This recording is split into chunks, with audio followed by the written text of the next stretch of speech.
J.V. Stalin. They have sunk to new depths. 1929.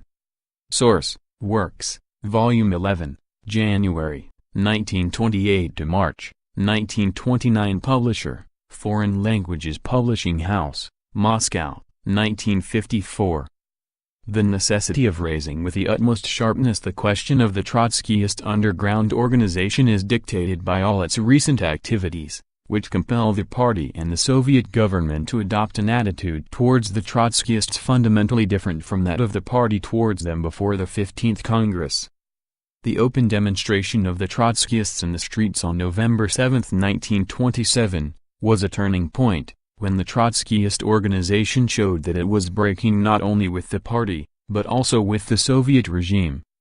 This demonstration was preceded by a whole series of anti-party and anti-Soviet acts, the forcible seizure of a government building for a meeting, the Moscow Higher Technical School, the organization of underground printing plants, etc. However, prior to the 15th Congress the party still adopted measures with regard to the Trotskyist organization testifying to the desire of the party leadership to induce the Trotskyists to mend their ways, to induce them to admit their errors, to induce them to return to the party path. For a number of years, beginning with the 1923 discussion, the party patiently pursued this line, the line, chiefly, of an ideological struggle. And even at the 15th Party Congress it was precisely such measures against the Trotskyist organization that were considered, notwithstanding the fact that the Trotskyists had passed from disagreements over tactics to disagreements of a programmatic character, revising the views of Lenin and sinking to the position of Menshevism. Resolution of the 15th Congress, see footnote 1.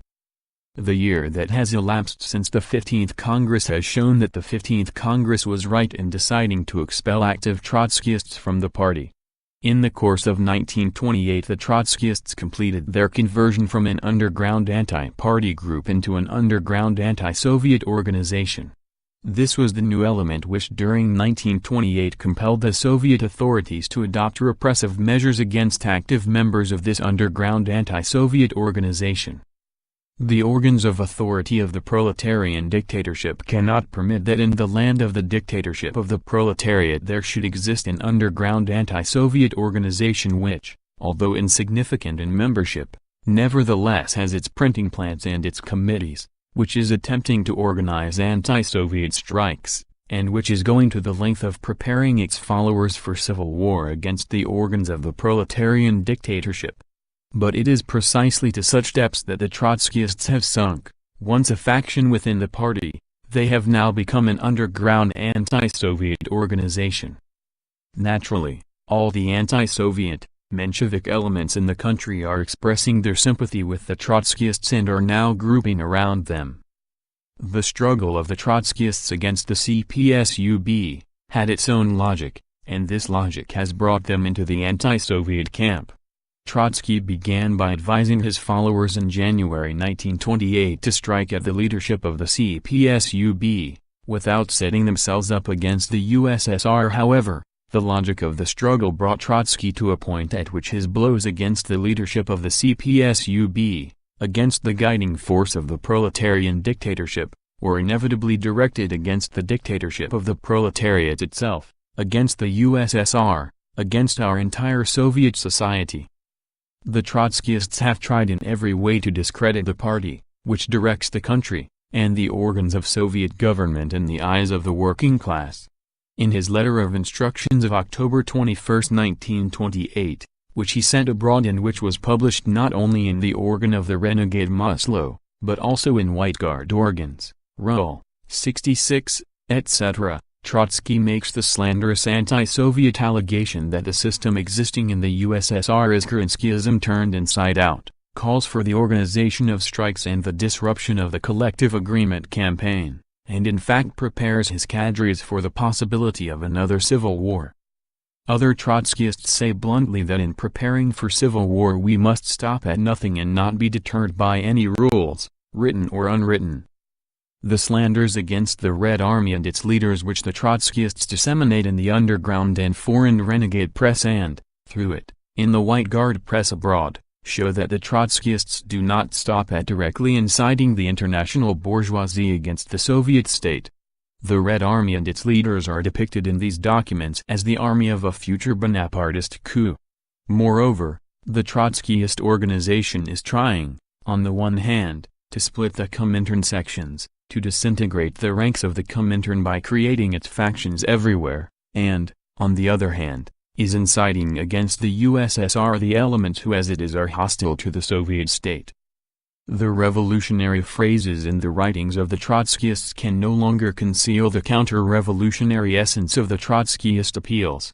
At the 10th Party Congress, in connection with the Kronstadt mutiny, Lenin warned the party that even the White Guards strive, and are able, to disguise themselves as communists, and even as more left than the communists, solely in order to weaken and overthrow the bulwark of the proletarian revolution in Russia. Lenin at that time cited as an example the way in which the Mensheviks utilized the disagreements within the RCPB, in order actually to egg on and support the Kronstadt mutineers, the socialist revolutionaries and the White Guards, while pretending, in case the mutiny failed, to be supporters of the Soviet regime with only slight amendments. The Trotskyist underground organization has given full proof that it is the sort of camouflaged organization that at the present time rallies around it all the elements hostile to the proletarian dictatorship. The Trotskyist organization is in fact now fulfilling the same role as the Menshevik Party once fulfilled in the USSR in its struggle against the Soviet regime. The subversive activities of the Trotskyist organization demand that the Soviet authorities wage an implacable fight against this anti-Soviet organization. This explains the measures taken recently by the OGPU to liquidate this anti-Soviet organization, arrests and deportations. Apparently, by no means all party members clearly realize that between the former Trotskyist opposition within the CPSUB, and the present Trotskyist anti-Soviet underground organization outside the CPSUB, there is already an impassable gulf. Yet it is high time to understand and appreciate this obvious truth.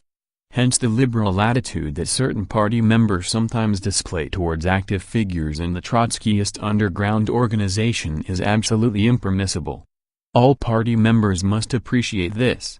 More, it must be explained to the whole country, to the broad strata of the workers and peasants, that the illegal Trotskyist organization is an anti-Soviet organization, an organization hostile to the proletarian dictatorship.